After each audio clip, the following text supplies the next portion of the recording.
Oh man, yeah. I just like can't. So Brazil was favored in the World Cup to win, and they just got eliminated by Croatia, and I had to watch that live. So Wow. yeah, Wow. so that's how that Mhm. goes. I'm just all right. I made sure that we were on live so I can see us. That's good. We're there. Awesome. Hello. Hey, Facebook land. Hello. For those of you joining us, you may be watching us live, or you may be watching the recording of this. Welcome. My name's Damian Reid, and if you're watching this on one of my feeds, then you probably know who I am, but I'll just say that I'm an international best-selling author and the a performance and freedom lifestyle mentor and coach. And I speak and I run events and do all sorts of fun stuff, mostly involved in getting people um, living their freedom lifestyle. And today we're going to have a chat with Mia Torr. Mia, I'm great. I'm grateful for you being here to have a chat with me. It could have been a very boring thing if I was doing this by myself. So thanks for being here. Thanks so much for being here. And Mia, why don't you tell everybody just a little bit about yourself, just who you are and what you do, and Of course. Well, and thank you and for maybe. having me. Sorry, go ahead. Let's go. Thank you for having me. It's wonderful for you to have me here, and it's a testament to networking that I'm here at all, because we have connected to each other in the past, and you reached out and invited me to be here and chat with you today about networking. Yeah. And I'm so glad to be able to be here. And I'm sending my heartfelt thoughts to all you Brazil fans out there. But plot twist. I love a good plot twist. Yeah. We'll Yeah. see how it unfolds. So my name is Mia, and I am a relationship marketing specialist. Mhm. And so what I really believe in, my business is called Authentic Networker. And at the time I named my business, I thought, is this trite? Is the word authentic overused? Because you get authentic jeans, or you just slap the word authentic in front of anything and expect it to sell. But when I had asked many of my clients, what makes this brand stand out? Mhm. All of them talked about authenticity. And if I were to back up where my brand came from, it was because before I was in corporate, I used to work in museums and parks as an educator. So I did a lot of curriculum design for big organizations, things like exhibit design, or, the aquarium would say, we have this really boring scientific concept. Can you bring it to life and engage people? And so I had this incredible experience where I had to take these very boring organizational messages, like so dry, scientist, and then I had this incredible multidisciplinary team of graphic designers and scientists and educators, and I got to bring it to life and make these immersive experiences for people. And it paid pennies, it paid nothing, or else I would still be in it because I loved it. Yeah. But when I moved into business, I realized what a gift that is. Being able to take something that you believe in, and I don't know if you've ever had this experience, Damian, but telling someone what you do and you believe in it so passionately, and their eyes just glaze over, like, especially if you're in a saturated market, Mhm. or if your industry is a little obscure to people, they don't get it. Yeah. And working with business owners to really weave that authenticity into your voice so you can be you in your business and you can get your value across to others. That's I fantastic. started doing this. Yeah, I just yesterday I just had this conversation with one of my business partners. I'm involved in 5 different businesses right now, and one of my business partners and I, we were having this chat, and I was talking about how, right now inside of my industry, to a certain extent, it doesn't really matter what you say, because the people who I know cannot produce results, and the ones that can produce results or do produce results, say almost exactly the same Yep. thing, Yep. right?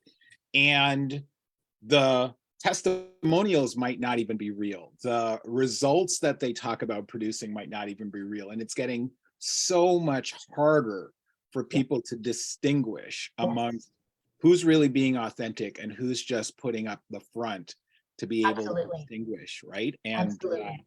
And I feel for the people who are on the other side trying to make sense out of should I work with this person or should I work with Mhm. this person? And so, yeah, that authenticity that you're talking about, so important. Like, and I want to bring it, let's bring it to networking, because that's the topic of Yes. it. So, Right. And can I draw the connection for you then how we got yeah, from authenticity into networking? Because they're not really, I mean, they're kind of connected, but there's not really a direct train that runs from authenticity to networking. But what happened was I had this relationship marketing coaching in me. I had this expertise and I had zero clients. And I was not a very good marketer at the time. And I had little kids at home. And I decided to network. Thought, let me go to networking events. And gosh, I found it so hard to be taken seriously. I found the networking, it was shallow. I found so much of the time there was a lot of posturing, like we're all wearing armor and we're flinging business cards at each other. And it didn't feel real. It really felt like I had to go in and have this impression of increase all the time, not really be myself. And then I thought, you know what, forget that. I used harsher language, but I was like, no, I'm making my own networking group. And here's what I want. I said, yeah, is purely selfish. I wanted a networking group that was close to my home on the night when I had a babysitter. And in addition to that, I wanted to involve real, genuine human connections. And I said, we are going to connect as human beings first. And then we are going to move into knowing when it's time to talk about business. Because there's that gray area where you don't know, am I supposed to be social right now? It's supposed to be business. It's tricky. So I created this format where people would connect with genuine curiosity, very funny icebreakers, real connections, and then we would move into business connections after that. And this thing grew over the next 3 years. We grew into 105 cities in 5 different countries. This little concept of connecting like a human being first.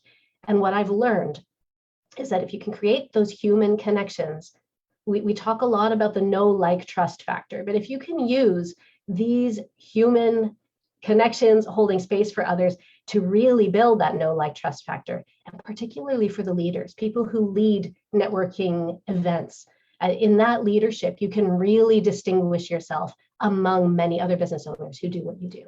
absolutely. So there is, your credibility grows, your unique value proposition is much more secure when you're also organizing an event and creating a space that's not your regular old pitch fest, but where people can really feel like they've built a good connection, and then you can build referrals out of that. So that's how all of it came to networking. That's how I filled my practice. It wasn't just my expertise, it was holding space for people that made a huge difference, because business coaches are a dime a dozen. Yeah, right? absolutely. This made a big difference. Absolutely. Wow. Okay. So just, I want to make sure that people know how to find those events. So Mia, where do they go to find your 100, how many cities did you say you were in now? Oh, this is pre-pandemic. So, Pre-pandemic. Okay. Pre-pandemic. And can you imagine at the time that the pandemic hit, that first lockdown, we had 105 in-person networking groups.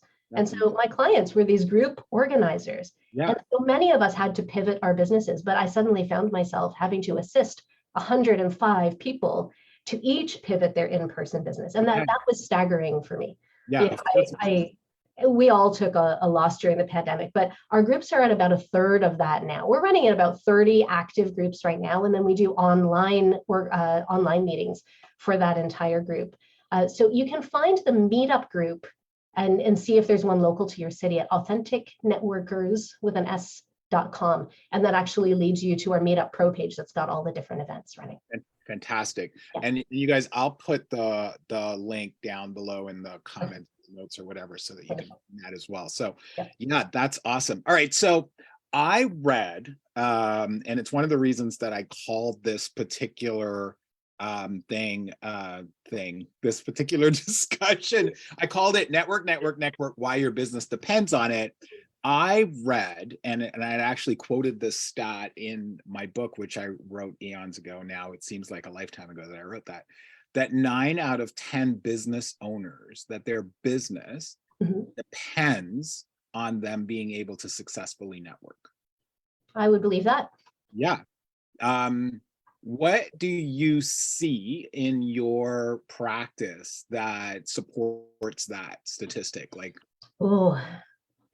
Let me tell you something. I have a take on networking that I think a lot of people, you might intuit this, but I've created a framework for networking that's a little bit different than what other people present. And here's this. Where I see people succeeding in networking is not chasing clients. We all know this. If you've been in BNI, you've heard, Ivan Meisner talks a lot about farming and not hunting. You're not out there to bag a client. We're there to sow seeds. Yeah. But still, I find that many people, when they network, are trying to network to the room and not trying to network through the room. And what I've come up with that's a little bit different is that I believe that there's a minimum of 5 different types of networking connections to scan for. Okay. And so you do have your ideal client. You meet someone and you say, Damian, what do you do? And you tell me what you do. And I go, oh, I need that. Where have you been my whole life, right? But what percentage of the people you meet are that ideal client on the spot that are like, yes, I've been looking for you. Right. Maybe false percentage. Yeah, maybe one. I would say for me, maybe like 1 in 10 is like my ideal client, but and for different reasons. It might be the wrong time for them. It might be that they're not actually ready to exactly help, etc. Right? So, yeah, absolutely. Yeah. So they may need you, but they may not be at high noon. So finding your ideal client at high noon, ready to buy, small. And so you can nurture, of course, you can nurture these people for a long time, and they may eventually become your client. But it's still, you're still at this point trading hours for dollars. You are still hustling. It's a one-to-one connection, right? And so we don't go and spend our entire day at a networking event to make a single one-to-one connection, because many people do that, and it takes a long time. It takes a long time to build that relationship. Yeah. But there's a second type of ideal or of networking connection, and that is, for example, a collaborator. Maybe you meet someone who's not your ideal client, maybe someone like you and me. So it's possible I need your services. Absolutely, it's possible you need my services. Yep. But what we noticed immediately is, there's a mindset connection here. There is something about your knowledge that complements my knowledge. And look at this, bam, we can put something together. And now we've doubled our audience. Absolutely. Now I can reach your audience and you can reach mine, and we can share our expertise. And so that point of leverage is our knowledge. Sometimes you'll meet that collaborator, and that expands your audience immediately, right? So that doubles your traffic. Yep. A third type of connection are referrals. So maybe I'm selling lipstick. I meet you, and you're not the biggest lipstick consumer, but goodness, you know someone who likes lipstick, right? So you can connect me either to a single individual, or perhaps you serve an audience very similar to mine, where you can funnel referrals my way, and we can develop a long-term referral connection. Right. So that those long-term referrers, you bring them into your orbit, and you can have really healthy, ongoing feeds of warm referrals to and from each other. But you have to set up that partnership, and it's a different conversation than me just sitting you down and trying to sell you lipstick. It's really talking about, what do our ideal clients have in common, and where do referrals make sense, and how are we going to follow up on those? Yes. So that's the third type. So if I tried to sell you the lipstick directly, I'm out of luck. If I sit down and talk to you about referrals, it might be different. Sure. Fourth type of connection is a simple a supporter. I call them supporters, but it might be, we need business friends. I think a lot of us had a Thanksgiving supper with our families this year, but what do you do? The family doesn't care. No one wants to hear about your marketing plan, right? Your friends may not get it, but sometimes it's just great to have those business friends, because gosh, it's isolating, right? Like it takes a mental health toll on us. And so those people are my co-working pals. Right? I like to, these are your people. Talk to them, and we get up a place together, so we co-work. Of course. So a supporter might look like that. It might be people who just come and like your page, they cheer you on. A supporter could also be a mentor. It's someone that you begin to follow, and oh gosh, you pick up some social media tips from them, and you get 3 clients from that. From their free offer, you learn something, and it adds to your business. The supporters can also add foundation to your business. I can't be a webmaster and an accountant and a social media guru and all of these things, but I can use my network to put those supports in place that allow me to serve more. Yes. And that's so powerful with networking. You're using it to build foundation. That's what the supporters are for. Yeah. And I'm not going to sell them all lipstick. I'm just not, Absolutely. right? It's not Yes. about selling to them, but really we go in kind of arms crossed, like, don't sell me anything. But you know what? They may have something that can really revolutionize the way you do business, and keeping an open mind, even if that person's pitch is not perfect, Mhm. recognizing they're a human being and they may have something in it for you is really important. And the last networking connection, all powerful, is the influencer. Not necessarily the TikTok influencer, but an influencer in this case, meaning someone who has an audience of your ideal client. Mhm. And so it could be, can I speak on your stage? It's like a collaborator on steroids. So with an influencer, for example, I had one celebrity client that came to me out of nowhere, which was amazing. But that person was an influencer with many of my ideal clients. And I got to create a networking event for his mastermind program. And that was amazing. So being able to work with that influencer, which is a long-term relationship involving a lot of givers gain type of principles, having that influencer relationship, which you might grow over years, can catapult your business. An endorsement for them is like a gold stamp of credibility on what you do. Yeah. That's how networking can help you. It's not that you're trying to sell to the people in the room.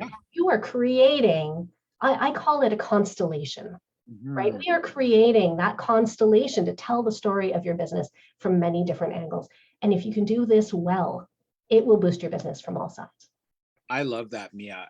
I'm always constantly talking about people creating what I call the freedom lifestyle. And the people who don't know what I mean when I say that, the freedom lifestyle for me is defined by an individual as their ideal life. It's that thing that you think about when you close your eyes and you dream, like, if my life could look the way that I want it to look, minus obstacles and money and time and all of those things, what would that look like? And that's the freedom lifestyle. And for people, it's different. But I'm really clear that networking, as we're talking about it, and meeting those 5 types of people when people are networking, whether that's in a group setting or they do one-on-one meetings with people, that nebulous, that constellation of people that you're talking about is critical for someone to create their freedom lifestyle. There's no way for you to actually get to that ideal life if you're not connecting with other people who you could sell to, people who could help promote you, people who could be a mentor, people who could be referral partners, all of the things that you said, absolutely critical for anybody who wants to create that lifestyle. So when I start to hear people resisting networking, whether that be group or one-on-one, right away I know they're starting to get themselves in the way of being able to create that ideal life. Yes. And I can understand why people resist networking. So can I. Right? You hear all of the things. Let's talk about that. I'm an introvert. Number one, I'm an introvert. So am I. I'm the biggest introvert you ever met, and I somehow ended up running 105 networking groups. I'm like, oh, what did I get myself into? But you know what? If you do it well, you get to have those conversations on your terms. When networking doesn't feel good is when it's that posturing and that arm and that the small talk and the feeling fake, and then the having to follow up with people that aren't necessarily your ideal client. It can feel like a waste of time, for sure. But if you can ask the right questions and select a small number of people that you want to follow up with after a networking event, it's not about quantity, it's about quality. Yeah. And you know what the question to ask is? It is describing your ideal client well and asking, do you know anybody like that? So here's who I serve. Do you know anyone like that? And they'll go, oh my gosh. They'll say, it's me, your ideal client. I know that person, referral partner. I serve them too, collaborator. I have a whole audience of them, influencer, right? And if it goes nowhere, maybe they're a supporter, maybe there's something else, that's okay. Yeah. Not everyone's going to be able to serve you. But being able to really describe who you serve and how you want to help them makes a difference. 100%. And for those people, like you said, you're an introvert. People don't believe when I say I'm also an introvert. It's just something that I said to a very good friend of mine yesterday. last night we were talking and I said, I'm introverted. And she said, you're so not introverted. I said, you don't understand. I'm such, like, I have to bring myself out to be with people. Being with people actually drains my energy as much as I love. That's what I love to do. It's my passion. It's what I'm here in the world to do. But I love my quiet time to myself, like just to do my thing. So when people go out to speak, I mean, you and I both know, and folks that are watching this, if you hesitate for networking, it may be because, you know, one of the things that people fear most is speaking in public, whether that be speaking on a stage or speaking one-on-one. So you might hesitate to that. I often think about networking in a couple of contexts. One is what you've said, which is absolutely brilliant. The second is I see it as a real opportunity to practice. So in that conversation that you're talking about, sharing with people who your ideal client is, they may not be your ideal client, but isn't it just a great opportunity for you to practice speaking about what you're passionate about and how you serve your ideal client, and just that practice before you actually have the ideal client in front of you? And let me tell you, you're absolutely right. Absolutely right. It's an opportunity to practice your representation of your brand, your passion, your business. It is additionally an opportunity to practice leading with curiosity. Take yourself out of the equation entirely and now lead with that curiosity. Who is the human being behind the small talk? Yes. And especially, I challenge you, especially when someone leads with a pitch and you're like, it's one of those. Slid into my DMs and started. Right? The way to become a pariah is to lead with your pitch. But at the same time, like, I watch my own judgment and how I write off people who lead with their pitch. Can you embrace that person as a whole human being and go, wow, look at your hustle. You are really passionate about this. Where did it come from? Tell me more about you. Oh, let's put that on hold because it's amazing what you're doing, but I want to know about you. Tell me more about you. Yeah. And when that pitch falls away, you find the most incredible, inspired entrepreneurs who are lacking some little skill in the pitch department. And when we write them off, you might be missing an incredible referral partner, right? An incredible collaborator might be right there, and they're missing one skill, and you go, oh my God, it's the worst. So let's think about that two-way, that leading with curiosity, learning names, remembering their stories, and following up. As an introvert, I have a few things that make networking more bearable. And anyone who resists networking, think about a few things, right? So one of them is not wanting to speak to people, right? And so what I would suggest is have 2 or 3 conversation starters locked in, memorized. Yeah. And then it's not just starting the conversation. What is also difficult is keeping the conversation going and exiting it gracefully. Yes. The beautiful thing is you only need 2 or 3 memorized sentences or questions for each. So memorize a couple of good conversation starters. What are yours? Yeah. What are your 2 or 3? My favorite ones, or if it's an in-person event, I love to ask, what brought you here? Okay. Right? What brought you here? Sometimes one of my favorite questions is, what's your story? Or is there a story behind that? So I've heard, and this is something I got from from Eric Worre, who actually teaches people in MLM. And he was talking about objection handling.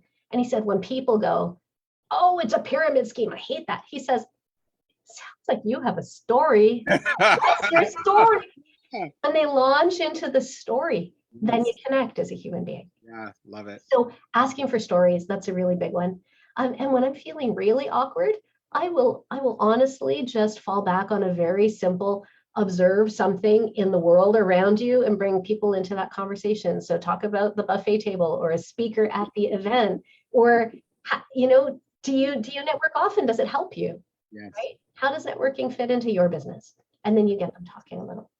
But the more important ones are what I call the conversational volleys, having 2 or 3 things that keep the focus on the other person. Like if the person gives you an answer, just saying, oh, tell me more. Yeah. Love to hear more. What was that like? Those are my 2. What was that like? And tell me more. Instead of jumping in with my own story. Like, tell me more about that. Oh my gosh, what was that like? You can say it over and over. And when that person has given you their whole story, they feel closer to you. All And then right. the graceful exit, practicing a couple of graceful exit lines, because as an introvert, that's my dread. I get locked into a corner with someone who is obviously very passionate, but I need to step away. Thank you. those are helpful for me. Yeah. Yeah. All right. Fantastic. Those are all really great. Mm. I know we've got to wind down now. Let me ask Absolutely. you a question. Tell me a story about your worst networking experience. My worst networking experience. Oh gosh, it was a large networking. See, I didn't hesitate. I know it off the top of my head. A large networking event about 5 or 6 years ago, maybe 250 people were there. Yeah. Toward the end of the night, the energy was flagging, and one guy who was obviously just looking for his ideal client, he figured out pretty quickly I wasn't. He was very disrespectful to me, kind of a younger business owner. And listen to me with this expression on his face. And he threw his business card at me. It hit me in the chest and it dropped down to the floor. And it was in that moment that I said, I am going to change the face of modern networking. This is bullshit. Where did we lose the humanity here? Yes. And you know what? At that same event, I made one of the most powerful collaborator relationships I ever had, because I pre-networked with one of the speakers in advance. Said, hey, you're speaking. I'd love to find you at the event and hear more. And because I had done that, we had a very warm connection at that event, and we went on to collaborate on a couple of big sales events. That was amazing. Love it. I love So it. You turned the negative right into the positive. Night and day, right? It's all about your approach. Fantastic. All right. So tell folks again where they find your stuff. The events are at authenticnetworkers.com. Right. Damian, what I have for you, maybe you can share in the comments. I've got my networking manifesto, everything I believe about networking. I can send that to you in JPEG format. You can drop it in the comments. But what I believe about leading with curiosity and how we should approach relationships as business owners. It's a great graphic. And I think that if you are interested in networking and growing your business through relationships, it's got some great little nuggets of wisdom in there for you. Thank you. Always love to get extra value for the folks watching. So that's Mia, I appreciate you being here so much. Thank you. Wonderful to be here, Damian. Thank you so much for your time today. Thank you. And to everyone, again, you can connect with Mia down. I'll drop it in the comments or the links below so you can find her website. And as soon as I've got that JPEG that you send me, I'll drop that into the comments as well so you can find that there.